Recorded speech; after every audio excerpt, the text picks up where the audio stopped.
Welcome to the Business Resilience Decoded podcast, brought to you by Asfalis Advisors and the Disaster Recovery Journal. Crisis management in today's world is ever-changing, and this podcast is our commitment to help you navigate successful outcomes for any crisis you may face. I'm your host, Vanessa Matthews. I specialize in providing insights and solutions for crisis, continuity, and resilience across industries from real estate and healthcare to terrorism in the airline and transportation worlds. No matter what industry you're in, this podcast will provide you the tools to build resilience in your organization. Welcome back to Business Resilience Decoded podcast. Today's episode is, are you prepared for an active shooter situation? A few years back, our company posted an article on our blog, and you can find this link in our show notes, that asks, how are you proactively managing an active shooter crisis? More details have emerged about the deadly Oxford High School shooting that took place in Michigan last November. The security guard at the school said she thought the active shooter situation was actually an Alice drill, and that a bleeding student that she saw had on really good makeup. Several lawsuits have been filed against the school's employees and the school district itself for lack of parency and cooperation during the incident. This year, in 2022, we've also seen workplace shootings, including the shooting at an Oklahoma medical building in June, carried out by a disgruntled patient. There is more we can be doing to protect for active shooter situations, to minimize or eliminate the loss of life, and to prevent the legal fallout after an event. In our article that we published recently, we noted that over 70% of organizations were unprepared for an active shooter situation. So here's how your company can be amongst the 21% that are prepared for an active shooter. Number one is to be proactive. You have to establish systems, protocols, and communications before the crisis, not in the middle and not after. The more you and your organization prepare for crises, the shorter your response and recovery times will be. Questions for you to consider.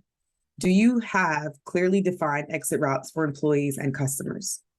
Do you have clear communication between the emergency plans and the individuals responsible for the execution of those plans?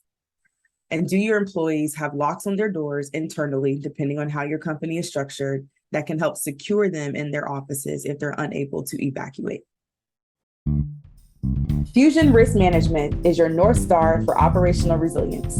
The Fusion Framework system provides a foundation that enables you to understand how your business works, how it breaks, and how to put it back together again, which allows you to make data-driven decisions so you can anticipate, prepare, respond, and learn through business disruptions and major crisis events. Head to the link in our show notes to request a demo today. Fusion Risk Management, building a more resilient world together. The second thing that you can do to be proactive is to involve everyone. The senior leadership team and frontline employees have different roles in a crisis. Communicate with your team and ensure they are clear with expectations and responsibilities.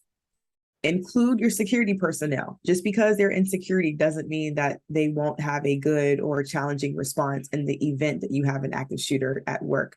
So don't assume that they do know what they are doing. Everyone should know the difference between a drill and the real thing.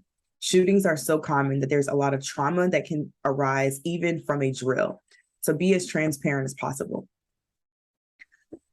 The other thing that you can do to help make sure that your business is amongst the 21% that are prepared is to practice. Plans are words on a shelf until you put them into action. Your team will respond confidently the more that you practice. And it also helps you to create muscle memory. So test your emergency plans. Make sure your new hires are informed of the plans and have an opportunity to practice them. Even if an active shooter situation is handled perfectly and no one is hurt, again, this is a traumatic event and work does not resume as usual after it's over. What resources can you provide to your employees for their mental health and psychological safety? Thanks for tuning in to another episode.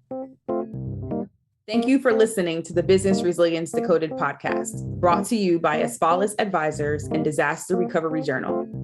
Make sure you check out the show notes for this episode to see all the upcoming events, programs, and ways we can support you. Make sure you subscribe to the show wherever you get your podcasts, leave us a review, and share it with a friend. Thanks again, and I'll talk to you in the next episode.